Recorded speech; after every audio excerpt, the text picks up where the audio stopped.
Listen, we had a little kerfuffle. Things went backwards, and I got a problem with it.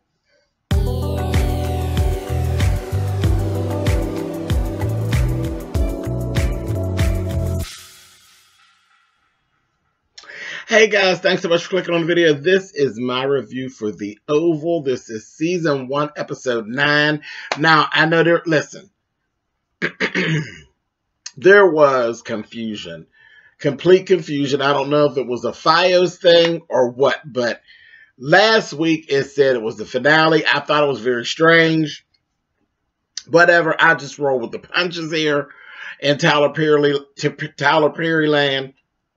But it got straightened out. Everything's on track. The Oval, season 1, episode 9. Got that straight. So we're scheduled. Things is rolling.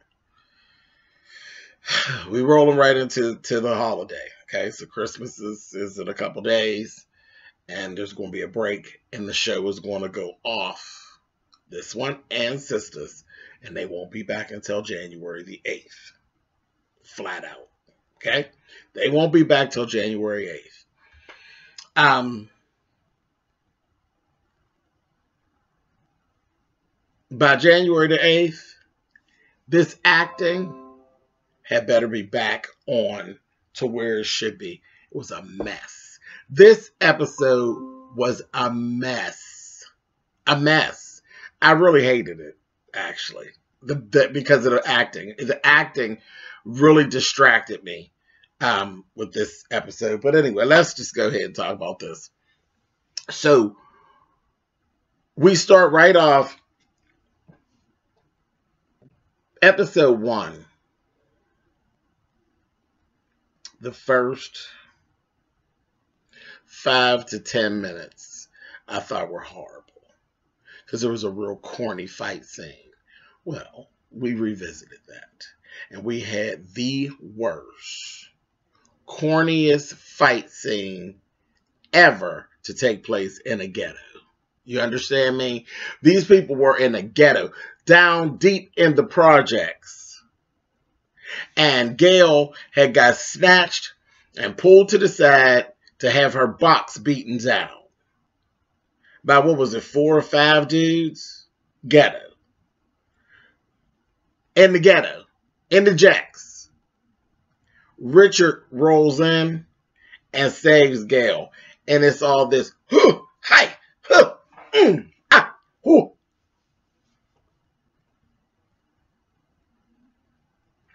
I sat there. I said, Tyler, I will smack you in your forehead. How dare you? You know good and well, don't nobody fight like that in the ghetto. We don't do hi, hoo, what? There's that few little black guys down in the ghetto that took karate and be getting tore up. Be getting their ass tore up. Trying to position and spar and somebody that hits you upside your forehead with a gun. Yucca! Because that's what they do. In the ghetto, it's gunfights. No knives. No karate kicks. Straight bang, bang, shoot 'em up. Okay? Even the whole rape situation, real isolated, and it's a little bit different. This was giving me the 70s. You know? This was giving me blaxploitation movie fight garbage. And I mean, I sat there.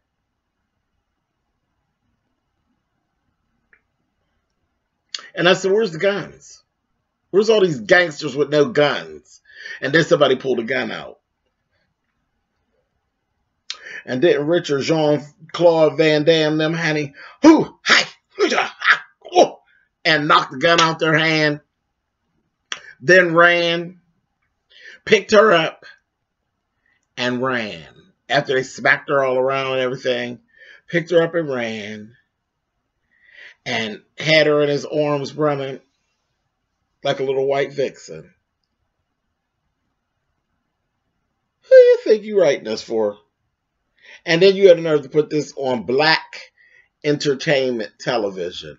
Quit playing. Quit your playing. Now, I don't need it to be downright gutter and you know, I don't need to see New Jack City. But if that's what you're given, see, because that's the feeling that you wanted to give us. That was a whole New Jack City setting. Crackheads and just drug infested and crime soaked. This is what you tried to give us. You gave us New Jack City. You gave us The Wire. That's what you wanted to give us. But don't you dare give us no fight from Dynasty. It was offensive, Tyler. You get your shit together. This didn't work. This didn't work at all. But he gets her, he saves her, takes her on out there. They run to this truck, and nobody ever ran out to the truck. The gun, he even left the guns there on the ground, and the boys was laying on the ground.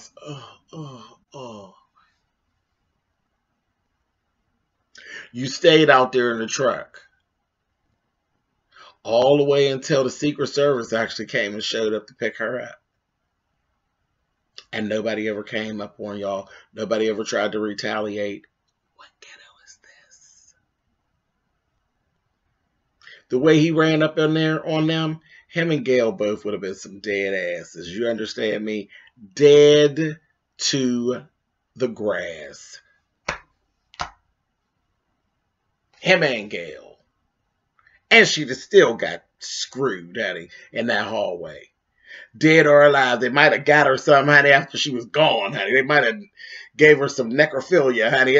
Listen, in the picture that you was trying to present, in the ghetto that you was trying to give us, Mr. Perry, quit playing. I love you dearly, but you playing. Don't play with me on no December. Too close to Christmas for you to be playing these games. Anyway, she says, what not going to happen? I was fast. She's still talking. They wasn't going to do nothing to me that my uncle hadn't already done.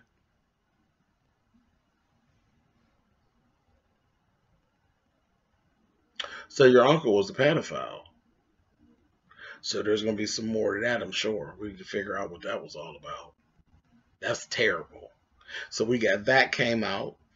Then I said, well, this all makes sense because I told y'all the brother is totally strange. So if this is kind of a family thing, all this walking around naked and sneaking and slurking and carrying, yeah, it all makes sense. Then we got, this was the one good thing that came out of this. I said, okay, come on now. That's interesting. There was a pact made, even though there was the whole situation, because he didn't even realize it was Gail. At first, he didn't realize who it was until he got her to the truck. That was another thing. So you did this whole, you know, save mission, and you didn't even know who it was. Yeah, okay. Yeah, because Richard's just a good dude. Right. Meanwhile, he done killed that man. Him and the son done killed a man up there in them same projects. And anyway, yeah, okay. Him and Gail made a pact. He told her, give the people there at the White House a chance. Give them a chance. They're good people. They're just making a living, and you'll see. They're actually there to help you. They're there to, you know, they went through this whole thing where she's like, I don't want to be special and this, that, the other. I don't want this life, but you have it. There's nothing you can do. So they had that whole thing. I'm not going to go back through all the of it. It was what it was. Him and Gail have made a pact. He told her, take this phone. You can call me anytime and get in touch with me. And you can tell me anything and be just between you and I. And I said, no, that ain't no good idea because she'd already accused your son of raping her. She has a bad attitude. You know she's been touched by her uncle. What makes you think she won't, one, try to seduce you, two, try to blackmail you, to just have your life all screwed up? You already jobless. You already jobless in Seattle. all behind this little heifer. But you know, whatever, Richard, you go ahead. Richard, just not smart. Just not smart. Turn her over to the proper authorities and move on. You know, but whatever. Anyway, let's move on. Bobby and Lily. Now I'm sick of these two. Bobby's still fine and good to look at. Lily's irritating, and I can't with these two. They go through their whole thing, and it was a long draw. They're giving me have and have nots, real long drawn out sayings, saying nothing. You know, I marked you. I don't know. These things go real high up. I don't know what it was or why it was you. Who did you piss off? You sure it wasn't your husband? No, my husband wouldn't do that. Blah, blah, blah, say, blah, say, blah. Here's a burner phone. I said, y'all got more burner phones than baby. Here's a burner phone. Call me, you will be calling me, you know, you're not safe, blah, blah, blah, say blah. Yeah, everything happened. It was supposed to happen. I wasn't supposed to screw you, but I did it. But I like you. I like you, and you shot me. You see what you did to me? And she told Jess that if you come back to this house, I'm going to shoot you again. But this time, I'm going to really get you. And she said, how'd you get in here? He's like, I used to be one of those clowns that's outside, keeping the house. And she told him to go ahead. And he just walks off, you know, going back somewhere in the house. So damn corny. But when he turned around to walk away, I said, oh, child, Jesus be a bow-legged fence, honey. Yes, God, honey. Woo, that Bobby, honey. Anyway, moving on. Said, come on, Black James. Anyway, so then we got Max and Denise. They're going back and forth. And she's trying to run a guilt trip on him. So you're just his little monkey or whatever shit she was saying to him. You know, and he's like, that's offensive, ma'am. You know, this, that, and the other. Like, I think she called him a dancing monkey or something. He said, that's offensive, ma'am. You know, this, that, thing, and the other. And she's like, you're just going to do this to me? You're just going to turn me over to him? And I don't want to go. And you know I don't want to go. And she's like, he told her, listen, you did this to yourself, ma'am. She said, well, what do you mean? He said, when you start sleeping with him, you did this to yourself. Shit, you sold your soul to the devil, you whore. Yeah. So that was that little thing. So next we get over here, and there's this conversation between Victoria and the president, Max and Donald. Everybody's standing there. Victoria is just having a fit. So, is she here? Max is like, ma'am, is she here? He's like, no, your daughter's not here. We're still looking for her. And so, you know, all the blame for this is falling on Max. Okay? That she got out on Max's watch. But meanwhile, Max was on a whore pickup. All just messed up. And the bad part is the president ain't sticking up for him. I said, oh, okay. Just throw him under the bus. She said, is she here? They go back and forth. She's like, you know I'm not talking about Gail. You know I'm talking about that whore. If I find her in this house, I'm going to tear her ass up and yours too. So they're going back and forth with all this kind of carrying on. Then she ends up telling Donald, get me a butler. I said, ma'am, the butler, y'all let the butler go. And she says, this whole thing going on, we ain't got but one butler. He says, no, there are others. She said, well, get me a butler. And she says, he says, is there something I can do for you, ma'am? You know, be quick. I can just go ahead and do something for you. She says, you can't do that for me, honey. I want a butler. See, she's trying to find somebody to suck off, honey. She's sexually frustrated, and she wants anybody other than the president, honey. She really wants Max, honey. But I guess she's trying to find a butler she could with, honey. I said, oh, she's a mess. And that's what the husband said. What are you up to? You know what she's up to. She's thirsty, honey. Anyway, so then there was this whole little thing with Jason, and he's having a fit over there. And then there's some words back and forth. And the dad told him, Go to your room or go somewhere and sit down. And she gonna say, because they were going back and forth, said, that's your son, honey. That's your son. That's what the president said to her. And she said, more yours than mine. I said, oh, it was a whole mess. A whole mess. And Donald, I think Donald literally hates Victoria. You know, Donald, and the president gets on his nerves too, but I think he literally hates Victoria. And she doesn't respect anybody in that house. No one. She wants Max. Maybe she got a hard on for Max. But pretty much everybody else in there, she ain't got no use for him at all. You know who I want to see her really get into it with and go hand to hand, foot to foot, pump to pump? Yuma. I think if given the chance, Yuma would tear Victoria's ass out of the frame without even thinking about it twice. Just take her and beat her down, Annie. That would be a good rumble. Anyway, moving on. Okay, so then we got Barry and Nancy. A mess. He comes in the house. He sees the girl from the Rackadoochies there. He's screaming and yelling and having a fit with his badass acting and hollering, where's my daughter? And this, that, and the other. And then asked the mother, what is she doing here? And she says she needed help. And he got to hollering at his mother and told her, you always doing something. You always letting somebody up in here. And that's what the hell. Baby, she turned around and gave him a yucca. Because Nancy, you know, Nancy been playing downtrodden and she's so sad and so sorry. Baby, she cold cocktail and told him, you will not disrespect me. Listen, it was the worst scene ever. I mean, the slap and all that was good, but his performance, that whole, you look on my thumbnail, honey.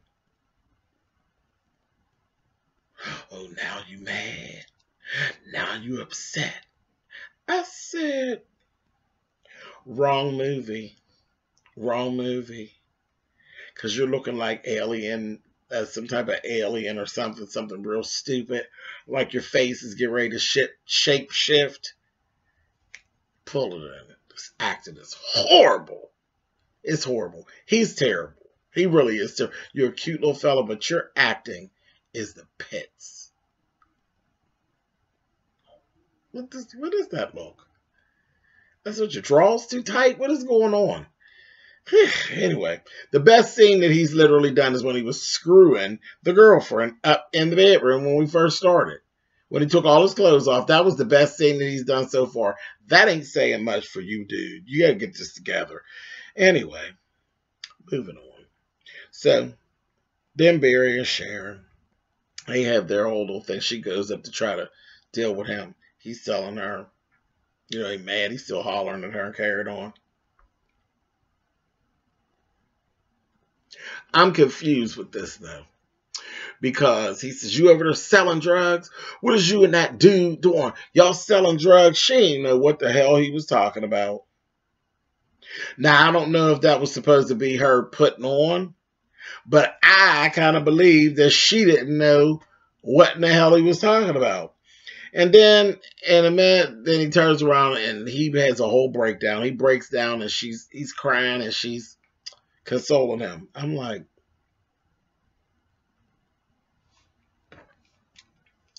Tyler, turn it over to somebody else. You started it. We got to respect it. It's cool. You started it. You built the storyline. Turn it over to someone else. Get some writers in here and turn it over to somebody else. And for God's sakes, get some goddamn acting coaches in here. This is just it's a mess. Too much money being spent on this production for this to be this mess. It's messy. It's messy and it's coming up lackluster, and I think you really are on to something with this because I'm enjoying the storylines, but you're getting ready to mess up. I can see it spiraling somewhere where... Look down in the information box of my video. My information is there. Get some damn writers in there. My name is James Colwell. You need help. You need help. I don't know if you think you need help. I'm telling you, You need some help with this before you screw this up. Anyway, so we move on. We got the president and Donald have a little chit chat. And the whole chat was all about putting Kyle on to Max to train him. And again, Max is being blamed for the whole thing with Gail. And yeah, it just is what it is. It is what it is. Donald ends up having a conversation with Max, tells him about what's going on. Max, he talks to him about him working up underneath Kyle. He tells him, Kyle hates me. Kyle hates me. He says, well, what I want you to do, I want you to report any issues you have with Kyle back to me. So this is, I think he's kind of pulling something together, and I think this is going to be the way that Donald is going to be able to wear Kyle's ass out. I think Max and Donald are going to end up pairing up and wear Kyle's ass out. You understand me? And child, listen, I don't know, maybe Donald will get lucky and Max will wear Donald's ass out. But anyway, keep him away from your wife, because that whore may have him first. Anyway, Donald kind of slipped up and exposes the fact that the president is the one that asked for the change. The president is the one that put him up underneath Kyle. And the president is the one who's so-called not happy with his performance. Now, I like Max, but it just seems like people that have that position all have a little loose screw, if you know what I mean. And I think Max took offense. So it will be very interesting. Again, get me in here. Get me in here, Tyler. It would be very interesting if Max were to become unhappy with the president. Because they have a little thing, you know, he's been with him since the governor's mansion and all that. And it would be very interesting if he kind of stopped caring about the president and started not liking him. Because, see, if I was in there with my ink pen, baby, that Max would be going through there, letting the whole place have it, honey. Letting the place have it. Screwing Gail, screwing Jason, screwing the goddamn wife, and screwing the president over if I was writing it. But anyway, he like I said, he got exposed. The situation got exposed, and I seen something on his face. And that's the funny part. Now, Max's acting is good. You know, some of these people are doing like a good job, but then there's others that are just bad. Like, because Kyle plays his part too. Kyle plays his part real well. Max plays his part real well. Jason actually plays his part well. All of the nursing, Lord, the staff, you know, the niece and Sam and his wife, they're all good. All of them are good. It's just like the main characters are just horrible. But the supporting cast is excellent. Because without them, the show would just... Anyway. So, the president finally gets in there with Denise. And they're talking, and she's saying how, you know, she don't like none of this. She don't want to be bothered, blah, blah, blah, blah. He's over there. She's real resistant, but she is more like a dominatrix type of situation with him. But he basically really got her all wrapped up too. Because he took his fingers, baby, and did a little something with her. And it turned her whole life around, baby. And she was sitting up there giving... I said, girl, no. If you're going to be a whore, there's no way that you have one of your tricks that knows how to get you. That's a piss poor whore. But he got her, baby. He fiddled her twiddle, baby, and it was over. And she was like, okay, honey. I said, she's stupid. And then he told her, I'm about to make you I'm gonna make you rich. You want me to make you rich? I bought you the store. And she's like, yeah, whatever. Asked her how much money she had in the bank. She told him $30,000. He told her take all of it and put it on the specific stock. And she's like, really? He gonna say yes? See, I just made you very, very rich. And he's like, you can't say anything. I said, oh, that's dirty. That's dirty, but it showed you. Yeah, y'all get with it. He was showing you what he can do and how he can do it and what information he holds. And I'm like I said before, girl, you stupid. I don't know what the big deal is. You was already screwing him. You were already performing as a whore. And then somewhere down the line, you started thinking too much of yourself. Play your part. Play your part, get paid, and go somewhere and sit down. The only thing you need to do is stay clear of Victoria. You know? Don't get, you really feeling yourself. All that putting on the same color dress as her and showing up and being all cute and all that. Keep on screwing her husband. Play your part. Make your money. Be obedient because you're a whore anyway. But you're now moved into a different type of whore. Make it work. Stop all this dumb shit. Stop trying to be important. You're not important. You're a whore. Play your part. Anyway, moving on. Child, and don't y'all judge me. We wouldn't be having this conversation if it was me. Because I'd be playing my part. Y'all wouldn't know nothing about it. Anyway, moving on. Because you already was doing it anyway, dummy. Now you got the money and you want to be the first lady. That's what your problem is. But you got a bad wig, got a bad attitude. Whore. Anyway, First Lady and Gail, child. They goes down to pick Gail up. They find out that they got her and all that. They go down to pick her up. So she's in the car with the First Lady, child. The two of them get to going back and forth. She tells Uma, give me your taser. She said, I am not going to give you my taser, ma'am. I'm not going to give you my taser. We're not doing that. It's for your own protection, ma'am. She says, fine, well, give me your gun. I said, no. And she tried to tell her that she didn't have the taser. She left the taser back it off. She said, well, give me your gun. I said, what? Child, that damn Gail was looking at her like, bitch, really? She said, girl, if she tased you, now ain't no girl, she'll pop you back there, honey, real quick. So she told her, she said, she kept going back and forth. She said, stop this car. She said, speed up. They just go back and forth. She said, I'll jump out of this car. She said, well, do it then, bitch. Baby, that Gail jumped out that car, honey, and it busted a roll down the side of the road. Honey, Victoria looked and said, this dumb bitch actually jumped out of this car. I said, now that was funny. That was funny to me. The acting was bad, but it was funny to me. I was like, honey, them two are just stupid. They are stupid.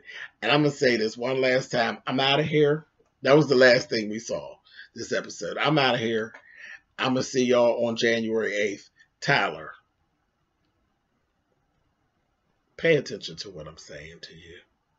Sometimes you have to turn your responsibility over. I understand it's hard. I have a hard time with it too. But don't screw up. Don't blow a good thing.